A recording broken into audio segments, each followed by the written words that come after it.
Assalamualaikum, halo Insania, hai. Selamat datang di Podcast Bebas, podcast bersama bahasa. Kembali lagi sama kita. Jadi di episode ini yang akan menemani kalian ada aku Isa. Kenalin, aku Sena. Hai, aku Bibe. Dan ada satu lagi teman baru kita, yaitu Disk. Well, hai guys, aku Disk. Hai Disk, selamat datang ya. So, di episode yang kedua ini kita akan membahas tentang sebuah buku yang berjudul Moral Code, yang penulisnya adalah Patrick Kellan. Di dalamnya itu ada banyak banget cerpen yang ada amanatnya atau pesan moral. Nah, di podcast kita yang kali ini kita mau review salah satu ceritanya, yaitu yang berjudul Broken Home. Di suatu saat, ada seorang anak yang baru saja mendapat status broken home dalam hidupnya. Kedua orang tua anak ini telah lama berpisah. Hingga setelah beberapa tahun, anak ini tinggal di rumah nenek dari ayahnya. Ia seringkali berpindah-pindah tempat untuk tidur, berawal dari ke rumah sepupunya, neneknya, dan terakhir ke rumah ayah dan istri barunya. Semenjak kejadian itu, dia merasa jadi korban perpisahan orang tuanya.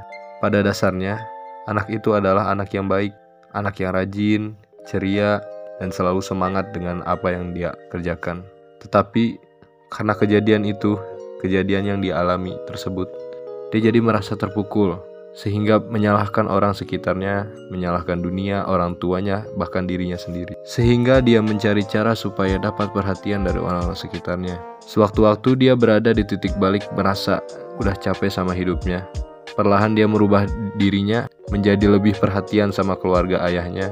Dia merasa, oh iya betul, ternyata kalau pengen diakui, dianggap tuh gak usah dunia yang harus menerima dia, tetapi dia juga harus ikut berkontribusi merubah dirinya sendiri. Ternyata ketika dia berubah dari hati nuraninya yang paling dalam, lingkungannya pun berubah. Mereka jadi berpikir dia telah menjadi seorang anak broken home yang bisa dibanggakan. Ada sebuah kalimat yang beberapa waktu lalu pernah dia baca, kalimat yang kemudian mengubah cara pandangnya tentang sikap mereka. Change yourself first, world will follow them. Di sini aku melanjutin dulu pembahasan yang tadi udah dibahas sama Bibe ya. Jadi ya guys ya, kesimpulannya tuh, dalam kehidupan ini, kita jangan selalu pengen diperhatiin orang lain. Jangan juga merasa paling tersiksa. Jangan mau terus dimengerti. Dan jangan terus tergantung sama orang lain. Memang, untuk memperhatikannya itu susah. Tapi ya, kita tuh harus tetap berusaha untuk bisa menjadi seorang yang lebih baik lagi. Bener gak sih guys? Aku setuju banget sih sama yang Disk ucapin.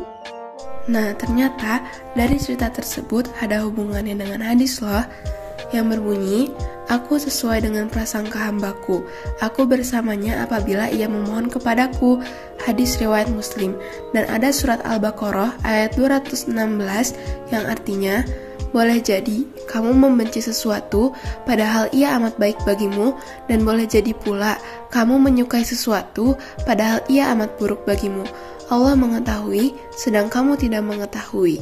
Dari ayat dan hadis di atas, jelaslah bahwa Allah selalu bersama kita dan tidak akan meninggalkan kita. Allah selalu memberikan yang terbaik buat kita karena Allah Maha Tahu sedangkan kita tidak tahu apa-apa.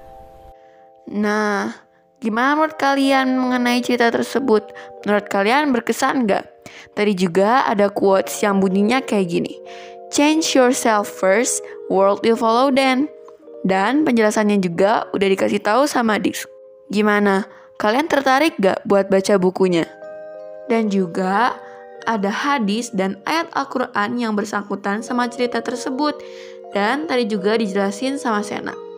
Nah, udah dulu ya buat episode yang kedua kita kali ini. Makasih banyak buat teman-teman semua yang udah nyempetin waktunya buat dengerin podcast kita. Jangan lupa buat subscribe channel kita dan Spotify kita juga ya. Sekian dari kami, terima kasih. See you guys in next episode. Bye. Wassalamualaikum.